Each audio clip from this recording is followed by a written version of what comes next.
Donc l'idée de cet exercice est de s'appuyer sur cet extrait de conférence de Michel Serres pour revoir les notions principales du chapitre 4, la domestication des plantes. Donc dans un premier temps, je vous laisserai lire, il fait un constat amer sur l'état de la science dans les pays développés et notamment le peu d'intérêt qu'on porte à cette discipline. Puis ensuite, il introduit son propos en expliquant que de nombreuses personnes se sont demandé quel était l'événement le plus important du XXe siècle. Il avance quelques propositions et puis il en vient à lui. Et il dit quoi? Eh bien, il dit, si l'on m'avait posé la question, j'aurais répondu que l'événement le plus important du XXe siècle est le fait que dans les pays analogues aux nôtres, plus de la moitié de la population était occupée dans les années 1900 à des travaux agricoles, alors qu'en l'an 2000, cette part de la population est tombée à 2,3%. Donc ça, c'est vraiment la première partie, euh, pas de la problématique, mais de la, comment dire, de la piste de départ de notre étude de texte. Voilà, c'est la première idée, hein, c'est le constat, la chute du nombre de personnes impliquées dans les activités agricoles, hein, où on va passer d'environ 50% dans les années 1900 à plus que 2,3% au XXe siècle. Donc ça, c'est le constat de départ qui va nous permettre ensuite de rebondir. Alors, ce constat de départ, il entraîne une autre piste de départ, une autre piste de réflexion, c'est l'idée de rupture, hein, il le dit bien. Ici, il utilise le mot rompre, le verbe rompre. En fait, il y a vraiment ce constat,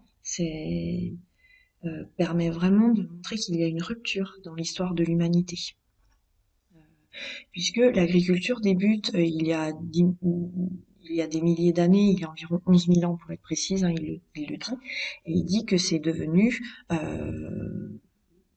l'occupation majeure de l'humanité et que, eh bien, cette agriculture s'arrête au XXe siècle. Donc il dit, hein, à partir de ce moment-là, en obéissant à une croissance mondiale, l'humanité entière s'est adonnée aux activités agricoles et d'élevage qui sont devenues son occupation majeure, une occupation telle que le mot culture, qui a un sens humain global, provient tout simplement de l'agriculture. Donc au XXe siècle, nous avons assisté à la fin de l'agriculture. Donc on a vraiment ici l'idée de rupture dans l'histoire de l'humanité.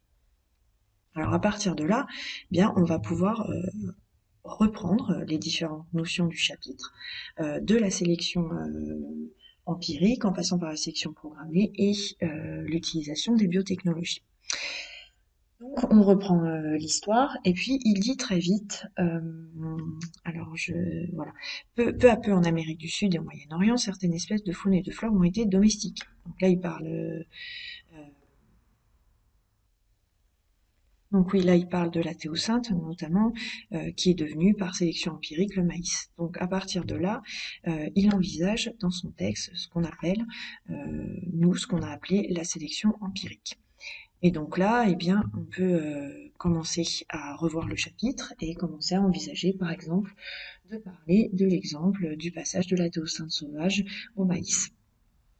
Ensuite, il continue, il parle de la sélection. Et forcément, quand il parle de sélection, il va parler de darwinisme.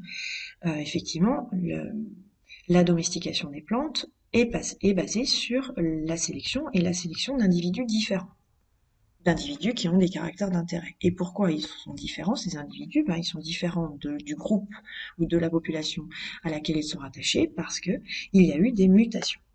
Donc, en gros, ce qu'on cherche à faire quand on fait de la sélection, c'est sélectionner la mutation qui nous intéresse. Donc, domestiquer consiste à sélectionner des mutations au gré de leur apparition.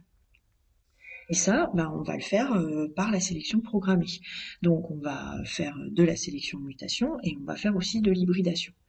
Donc, dans cette partie-là, où il envisage la mutation, on va pouvoir donner par exemple l'exemple de la Pop Story, donc de sa conception à son édition. On peut aussi parler de l'hybridation des différentes espèces de tournesol afin d'obtenir une variété qui sera riche en acide oléique et résistant à la sécheresse. Donc voilà, on envisage notre deuxième étape de la domestication des plantes. Et puis, troisième étape, logique, il parle de sciences modernes, de biotechnologie, biotechnique ici. Et ça, c'est quoi? En fait, c'est la maîtrise fine de la mutation. En fait, on va tenter de maîtriser la mutation par des manipulations génétiques et on va donc créer des organismes génétiquement modifiés. Alors bien sûr, il le dit, oui c'est nouveau, oui il faut faire attention, oui il faut être prudent, donc il y a un principe de précaution par rapport à ça. Donc là, on peut parler de différentes espèces, comme le maïs BT ou le colza Roundup. Enfin bon, il faut reprendre le tableau de l'activité 4, et dans ce tableau, vous avez plusieurs espèces d'OGM, donc on peut parler de ça à ce moment-là, puis on peut aussi rappeler les étapes de la transgénèse. Donc ça nous permet de revoir un des points du chapitre. Alors ensuite, bon, ben, lui, il envisage des perspectives, ou en tout cas des conséquences. Enfin, c'est quoi la suite? Bon, eh bien, il explique que la maîtrise de la mutation, qui est tout à fait nouvelle, qui est récente par la pratique des biotechnologies, nous inquiète, nous angoisse beaucoup, et ce, à juste titre, mais pour autant, elle s'inscrit dans la ligne naturelle de l'évolution de l'agriculture, c'est-à-dire que l'agriculture a toujours consisté à maîtriser la sélection, et elle devient aujourd'hui également maîtrise de la mutation. Mais en même temps, c'est là-dessus qu'on s'est toujours basé pour domestiquer les plantes. Donc oui, il faut rester vigilant, mais bien sûr, en resituant cette étape de biotechnologie dans l'histoire. La recherche d'une maîtrise de la mutation dans le cadre de manipulation génétique de l'agriculture d'aujourd'hui succède à la maîtrise de la sélection qu'on pratiquait déjà dès le début de l'agriculture.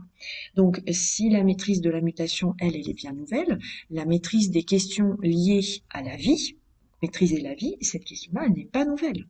Donc oui, on s'angoisse beaucoup, oui, il y a un principe de précaution, mais en même temps, la relation qu'on a avec les plantes n'a pas vraiment changé. Donc là, qu'est-ce qu'on peut dire lorsqu'on dit nous inquiète, nous angoisse à juste titre, voilà. Là, on peut parler des limites de ces pratiques de domestication, aussi bien de la sélection empirique programmée ou de la pratique de la transgénèse. Eh bien, on a des conséquences. Alors les conséquences, ça peut être la fuite de gènes, entre guillemets, c'est-à-dire l'échange de gènes entre des espèces sauvages et des espèces OGM. On a, et on l'a vu dans le grand 5, une perte de diversité allélique, et on peut aussi avoir des maladies qui vont être persistantes par la fragilité des variétés que l'on a créées, qui peuvent être par exemple des clones, hein, si on crée par reproduction asexuée, et on n'a pas de solution. Et puis alors la dernière idée, donc toujours dans les perspectives et les conséquences, là c'est plutôt une perspective. Il nous dit quoi? Ben, il nous dit que l'agriculture n'a pas été non plus un lit de rose. Et il nous parle des premiers troupeaux qui ont envahi progressivement l'Europe, ont véhiculé avec eux de tels microbes qu'ils ont sûrement... pardon, j'ai fait n'importe quoi, excusez-moi. Hop, voilà, je reprends. Donc il nous parle là, hein, il nous dit que... bien sûr, oh, j'arrive pas à... Vous voyez, c'est ce que j'ai souligné en bleu là. Voilà. Il nous dit que les troupeaux ont véhiculé avec eux de tels nouveaux microbes qui ont sûrement été à l'origine de terribles épidémies à cette époque. Donc le risque, il a toujours été là. Et le risque, il est bien encore là. Donc oui, il y a un principe de précaution, mais sans ce principe de précaution, il le dit lui-même, il n'y aurait pas eu d'élevage. Donc, comment faire? Le principe de précaution peut représenter ici un frein à l'évolution de l'agriculture. Et l'évolution de l'agriculture, c'est aller vers les apports des OGM, c'est-à-dire une meilleure productivité, des meilleures qualités nutritionnelles, par exemple. Donc on voit bien ici, et il le dit à la fin, hein, que les problèmes sont beaucoup plus compliqués qu'on ne peut le croire au premier abord. Donc voilà quelques pistes, je vous les mets en format PDF, qui permettent d'échanger par exemple avec un interlocuteur au sujet de ce texte.